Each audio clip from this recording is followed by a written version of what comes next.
دوسرے کہتے ہیں حرام کھا. حرام کا مطلب یہ کہ غصہ حرام ہے.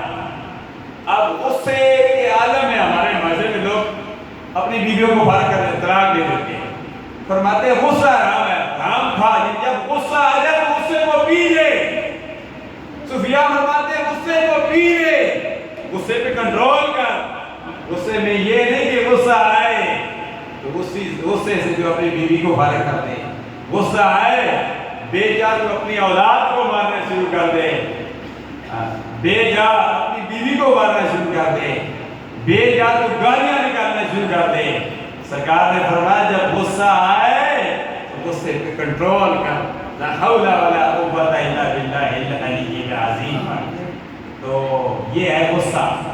غصے کو پی لینا, غصہ حرام ہے. سرکار نے فرمایا غصہ حرام ہے, اس لیے غصے کو پی لینا یہ حرام کھانے کے مترادف ہے. اور کوئی دیکھ نہ رہا ہو رب کی بارگاہ میں چھپ جانا, کوئی فرد بات نہ بیٹا دیکھ رہا ہو, نہ بیوی دیکھ رہی ہو, نہ کوئی مقتدی دیکھ رہا ہو, نہ کوئی امام دیکھ, کوئی بھی نہ دیکھ رہا ہو, رب کی بارگاہ میں جھک جاؤ.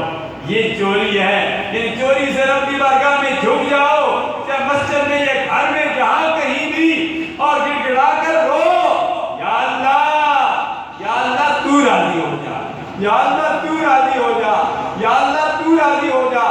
جب رب راضی ہو جائے گا تو ساری باتیں بن جائیں گی. سینہ چاکانے چمن سے سینہ چاکانے چمن کا ملاپ ہو جائے گا.